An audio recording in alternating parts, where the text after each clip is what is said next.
नमस्कार दोस्तों, मैं प्रवीण गोयल एक बार फिर आपके सामने हूँ एक नए जीवन मंत्र के साथ। और आज हम बात करेंगे टाइम मैनेजमेंट को लेकर, क्योंकि मैं कई लोगों से जब मिलता हूँ, उनसे जब मेरी बातचीत होती है, तो चाहे वो किसी भी कैटेगरी को बिलोंग करते हो, चाहे वो यंगस्टर्स हो, चाहे वो स्कूल स्टूडेंट्स हो, चाहे वो सीनियर्स हो, हर बार हर एक पर्सन के पास यही एक बात होती है कि उसे बराबर समय नहीं मिल पाया, नहीं तो वो कुछ और ही होता आज जिंदगी में। तो समय को लेकर अक्सर आपने देखा होगा, पति पत्नी में भी झगड़े हो रहे होते हैं। वाइफ कह रही होती है हस्बैंड मुझे टाइम नहीं दे रहा, हस्बैंड कह रहा होता है वाइफ मुझे टाइम नहीं दे रही होती है। वहां भी टाइम मैनेजमेंट का एक इशू बनता है। किसी स्टूडेंट से बात करो तो वो रिजल्ट को लेकर ये कहता है कि इतने सारे सब्जेक्ट थे, मैं कैसे सक्सेसफुल होता, टाइम ही नहीं मिला मेरे को तो पूरा सब कुछ पढ़ने के लिए। किसी बिजनेसमैन से पूछ के देखिए आप, तो वो भी यही कहेगा कि टाइम ही नहीं मिला मुझे, नहीं तो मैं ये 4 काम और कर सकता था, मैं काम ही नहीं कर पाया, राइट टाइम पर डिसीजन ही नहीं ले पाया क्योंकि मुझे टाइम कम पड़ गया। तो इन सारी चीजों को जब आप देखोगे तो एक ही समस्या यहाँ मुझे दिखाई देती है कि लोग टाइम को प्रॉपर मैनेज नहीं कर पा रहे हैं। क्योंकि चाहे बिल गेट्स हो, टाटा हो, बिरला हो, या प्रवीण गोयल हो, या आप में से कोई भी हो, उन सब के पास एक दिन में 24 आवर्स ही है। ये तो वेल एस्टेब्लिश फैक्ट है ना, इसमें ना आप कुछ कर सकते हैं ना मैं कुछ कर सकता हूं, कोई भी कुछ कर ही नहीं सकता। तो एक दिन में तो 24 घंटे ही है।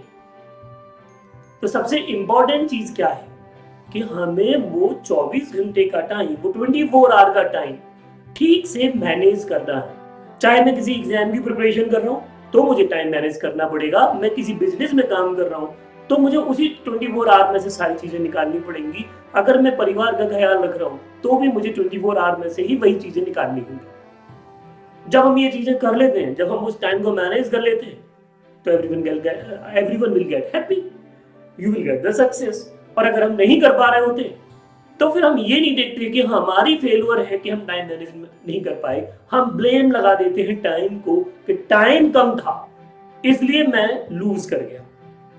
अब यहां मैं कोई आपको बहुत बड़ी चीजें नहीं बताने वाला, लेकिन हाँ, उन जिन चीजों पर से आपका ध्यान चला गया है, will talk about that only. उन 24 आवर्स में से let me reduce that time which is required for survival. जिंदा रहने के लिए जिन चीजों की जरूरत है, जो मजबूरी है कि हम उस समय को फर्दर काम में यूज नहीं कर सकते, हम पहले उस टाइम को माइनस कर देते और फिर देखते हैं कि 24 आवर में से मेरे पास कितना सारा टाइम है। आप देखिए, किसी भी व्यक्ति को कम से कम 6 आवर की स्लीप चाहिए। तो आउट ऑफ 24 आवर 6 घंटे का टाइम, 6 आवर का टाइम हमारा सोने में चला गया, क्योंकि वो बॉडी की रिक्वायरमेंट है। देन हमें फ्रेश होना है, नहाना है, भोजन करना है। इन सारे कामों के लिए पूरे दिन में हद से हद, मैक्स टू मैक्स आप 2 आवर का टाइम और कंज्यूम करेंगे। ऑल 3 शिफ्ट, मॉर्निंग में ब्रेकफास्ट किया, आफ्टरनून में आपने लंच किया, देन डिनर किया, बाकी सारे काम करने में 2 आवर का टाइम आपका और चला गया। Means how many hour we have expended, हमने खर्च कर दिए, only 8 hour out of 24 hour. अब आप 24 आवर में से 8 आवर माइनस कर दीजिए, how many hour left? 16 hour. 16 hour in a day you have to utilize them properly. They are more than enough. अब ये डिपेंड करता है आपके रिक्वायरमेंट पर कि आप वो 14 आवर कैसे यूज कर रहे हो। अगर आप स्टूडेंट हो तो आप क्या करोगे, वो 16 आवर को आप 4 स्लॉट में डिवाइड कर दीजिए। 4 के आप 4 पार्ट में उसको ब्रेक कर दीजिए। So 4 into 4 equal to 16 hour you have. Then what you can do, out of these 4 slots, 3 slot you can use for your proper study, and remaining 4 hour you can use for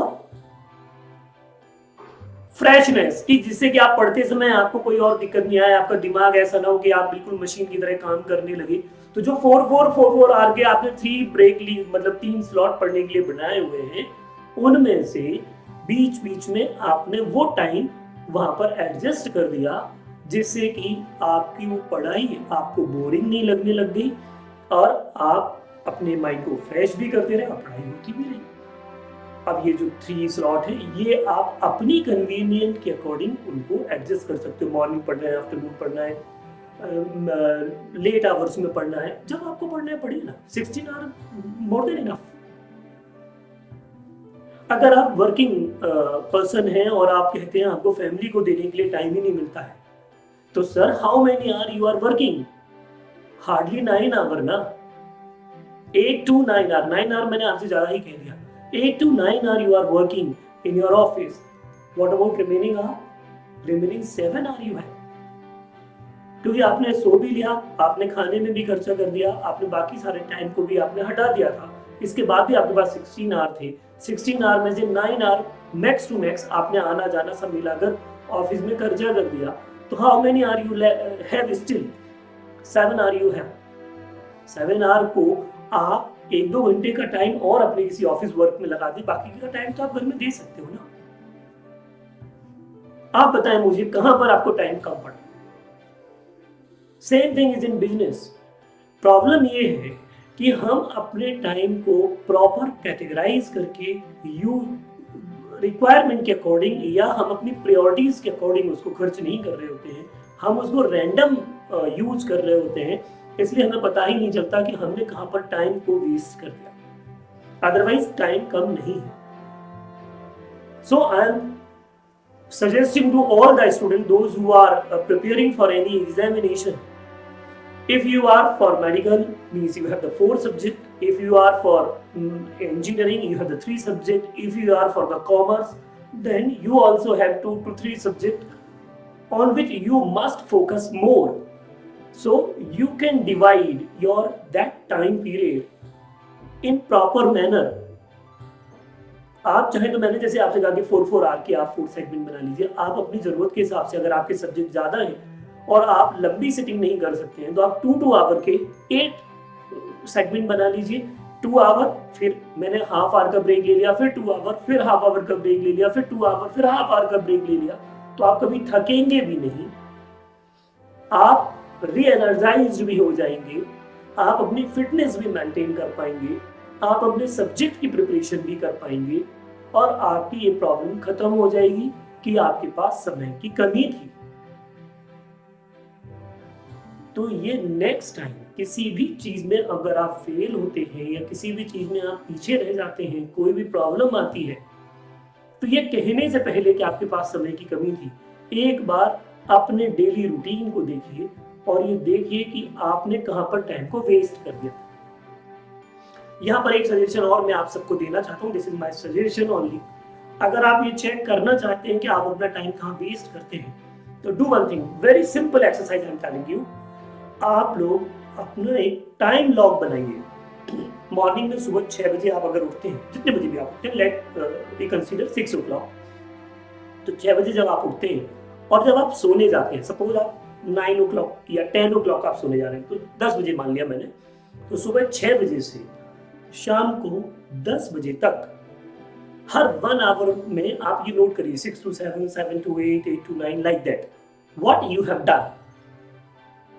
note करिए इसको आपको किसी को दिखाने की आवश्यकता नहीं है। आप इस टाइम लॉग को 7 डेज के लिए मेंटेन करिए एक डायरी को, और फिर आप देखिए कि how many hour you have wasted unproductive. तभी तो वेस्टेज है, अनप्रोडक्टिव है तभी तो वेस्टेज। तो आपने अगर वो अनप्रोडक्टिव एक्टिविटीज को रिड्यूस कर लिया, तो आपका टाइम अपने आप बढ़ जाएगा।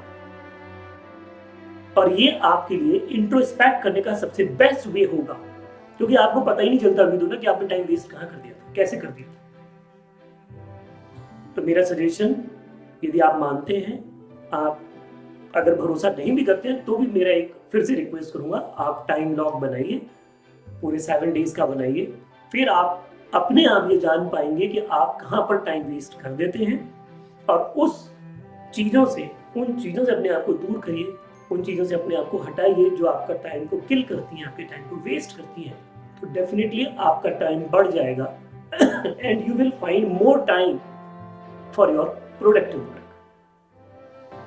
मुझे पूरा भरोसा है ये सजेशन, ये जीवन मंत्र अगर आप अपने जीवन में उतार पाए तो एक बहुत बड़ा चेंज आपको आपकी शेड्यूल्ड लाइफ में मिलेगा, जो आपको अपने गोल की तरफ और अच्छे से आगे बढ़ाकर ले जाएगा and you will feel mentally relaxed, क्योंकि टाइम आपके पास होगा, प्रॉब्लम आपको नहीं होगी, आप ज्यादा सेटिस्फाई होकर काम कर पाएंगे, तो आपकी प्रोडक्टिविटी फॉर श्योर बढ़ जाएगी। Thank you.